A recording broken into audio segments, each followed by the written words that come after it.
दोस्तों अभी हम लोग मूसा खान एरिया में हैं। हम लोग यहाँ से गुजर रहे थे और राजेश गोस्वामी भाई जो हमारे बीच काफ़ी धमाकेदार पत्रकार है, धमाका टाइम्स करके चलाते हैं, तो उन्हीं की कंपनी उन्हीं के साथ थे और कार भी उन्हीं का था। और कार में कुछ गड़बड़ी हो गई, कार बीच रास्ते में ही रुक गई और हम यहाँ पे रुके। लेकिन हम जब यहाँ पे रुकते हैं तो यहाँ के लोग आते हैं, आश्वासन देते हैं कि ये जंगल का एरिया है लेकिन एकदम सुरक्षित है और आप कोई चिंता मत करिए, आपका घर परिवार ही है। तो बड़ा सुकून लगा, बड़ा अच्छा लगा कि जो गरीब आदमी होता है कितना बड़ा दिल होता है उसका। और यहाँ पर करीब 20 की संख्या में लोग इकट्ठा हो गए। जब बात खुली तो बात में पता चला कि यहाँ पर बहुत सारी ज़मीनी समस्याएँ भी हैं। ज़मीनी समस्याएँ जैसे यहाँ पर नेटवर्क नहीं आता है मोबाइल का। अगर लोगों को बात करना होता है तो जिस पहाड़ी पर मैं ऊपर चलने का प्रयास कर रहा हूँ, यहाँ चोटी पर जाकर उनका नेटवर्क पकड़ता है। और बांध यहाँ पर है लेकिन यहाँ पर सिंचाई नहीं हो पाती है। मतलब उनको अपने खुद की बोरिंग करनी पड़ती है, खुद के कुएँ खोदने पड़ते हैं, तब जाके उनकी सिंचाई हो पाती है। और अस्पताल नहीं है। तो ये सारी चीज़ें फ़िलहाल मैं अभी थकते हुए हाँफते हुए ऊपर पहुँच रहा हूँ पहाड़ पर। और आप देख सकते हैं कि जैसे जैसे मैं ऊपर पहुंच पा रहा हूं वैसे वैसे आप मेरे पीछे का दृश्य आप देख सकते हैं कि बेहद ही खूबसूरत लग रहा है। तो एक तरह से ये ब्लॉगिंग वीडियो है लेकिन अंदर पत्रकार छिपा है, तो ब्लॉगिंग वीडियो में भी समस्याएं ही बता दे रहे। तो राजेश भाई को आप देख सकते हैं वीडियो में। राजेश भाई, किसी से बात हुई है? अभी कौन आ रहा है? हम लोग मिस्त्री से बात किए। हमारी गाड़ी एक गांव है जो मूसा खान के आसपास एक गांव है। हाँ। गांव का क्या नाम कोई आ रहा है कि नहीं? ढोढ़र। अच्छा, ढोढ़न। अच्छा, ढोढ़न गांव का नाम है। और इस गांव में इस गांव से हम लोग गुजर रहे थे तो हमारी देखिए सामने गाड़ी, 4 व्हीलर गाड़ी देखिए बीच रास्ते में बिगड़ गई है। हालांकि किसी तरह ठेल कर उसको साइड में किया गया, लेकिन गाड़ी की कंडीशन इस प्रकार से है कि वो आगे नहीं बढ़ रही है। इस वजह से मुगल सराय से एक मिस्त्री को फ़ोन किए तो सामान जो उसमें बिगड़ा हुआ अपना लेकर आ रहा है। लेकिन यहाँ पर सबसे बड़ी समस्या ये है सोनू भाई, दर्शक जो देख रहे हैं हम बता रहे हैं, यहाँ पर सबसे बड़ी समस्या ये है कि यहाँ पर नेटवर्क नहीं है भैया। आइए ऊपर, नेटवर्क ना होने से बहुत समस्या है। आइए ऊपर चलते हैं। कोई भी मैसेज करना होता है तो बात करते हैं। कोई भी मैसेज करना होता है तो एकदम पहाड़ी के एकदम मेन चोटी पर चढ़िए, एकदम मेन पहाड़ी के एकदम ऊपर चढ़िए तो जाकर नेटवर्क आएगा। नेटवर्क भी आएगा तो वो भी 2G शायद आएगा। बहुत सारी टेलीकॉम कंपनियां दावा करती हैं कि हमारा नेटवर्क एकदम पहाड़ी के क्षेत्रों में भी बहुत अच्छा काम करता है। लेकिन उन टेलीकॉम कंपनियों से कहना चाहूँगा कि आपका नेटवर्क एकदम पूरी तरीके से फेल है यहाँ पर। और टेलीकॉम कंपनियाँ बेवकूफ़ बनाने का काम करती है, चाहे जियो हो, चाहे एयरटेल हो, चाहे कोई भी अन्य नेटवर्क कंपनियाँ हो, टेलीकॉम कंपनियां सब बेवकूफ़ जनता को बना रही है। एक तरफ सरकार दावा करती है कि बहुत सारा विकास हो रहा है, डिजिटल युग हो गया है, डिजिटल दुनिया बन रहा है, लेकिन किस प्रकार से डिजिटल युग है, किस प्रकार से डिजिटल इंडिया बनेगा भगवान जाने। अभी भी आज़ादी के 75 साल बाद भी ऐसा लग रहा है कि हम गुलामी की ज़िंदगी जी रहे हैं। और राजेश भाई, मैं एक और बताऊँ, नीचे जो एक सज्जन थे उन्होंने कहा कि यहाँ पे बांध है और इस बांध से दूर दराज के एरिया में सिंचाई के लिए पानी जाता है, लेकिन जिस एरिया में बांध है वहीं पे सिंचाई के लिए पानी उपलब्ध नहीं है। अभी सबसे हास्यास्पद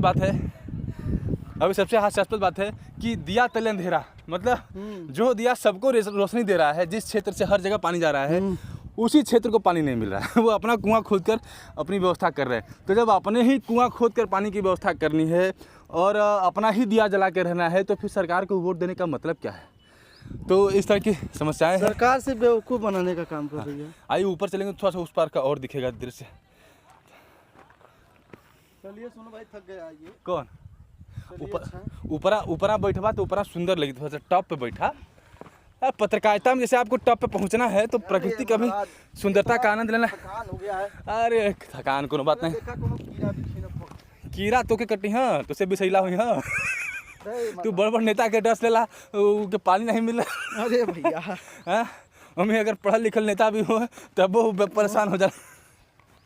तो अभी हम लोग काफ़ी ऊंचाई पर पहुंच रहे हैं और राजेश भाई काफ़ी ऊंचा होगा, आप मेरे कंधे का सहारा ले सकते हैं। अरे काफ़ी ऊंचा है हम लोग। अब ऊंचाई मत गिनिए, जब चढ़ते हैं तो फिर ऊंचाई नहीं गिनते। नहीं, उतरने में समस्या नहीं है। तो दोस्तों बात करते करते, ब्लॉगिंग करते करते हम लोग जो है ऊंचाई पर आ चुके हैं। राजेश भाई धमाका करते हैं, लेकिन सुबह से हम लोग निकले हुए हैं और यही कारण है कि आज राजेश भाई को थोड़ी सी कठिनाई हो रही है। लेकिन टॉप पे आने का एक फ़ायदा है कि जिस खूबसूरत छटा का आप नज़ारा देख लेंगे, मज़ा ले लेंगे, वो वहाँ से नहीं दिखेगा।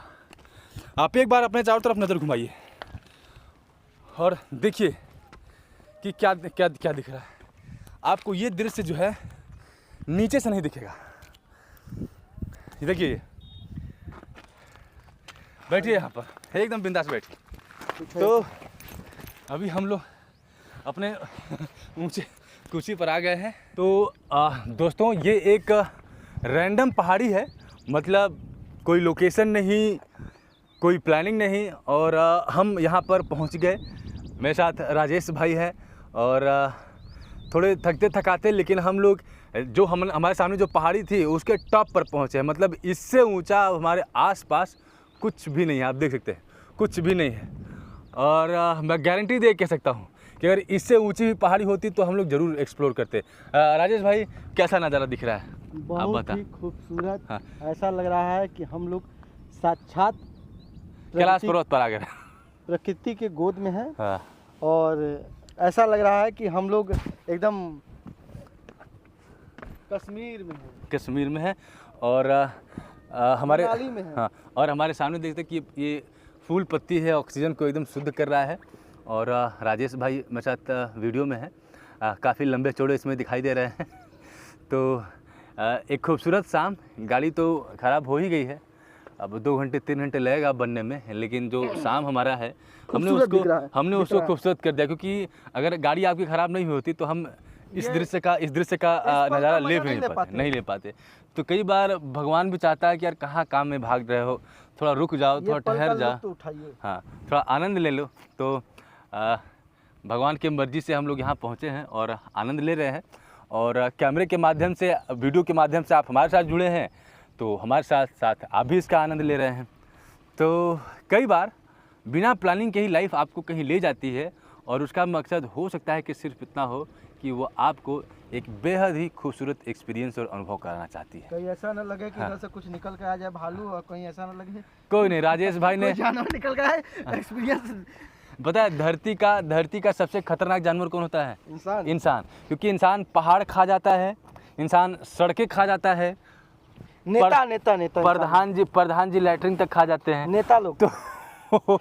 तो और आप नेता लोगों को खा जाते हो। तो कहानी ये है कि जो आएगा उसको भी देख लिया जाएगा। अगर शेर वेर आ भी जाता है तो मेरा तो भाई अभी नया आदमी हूँ, लेकिन राजेश भाई को लड़ा सकते हैं। कम से कम 5 मिनट तो लड़ेंगे, और उतना समय काफ़ी। 1 मिनट में वो खा जाएगा कि 5 मिनट लगेगा? अरे नहीं महाराज, हमके यहाँ से भागे में कम से कम 5 मिनट लगी। कम से कम 5 मिनट लड़िया।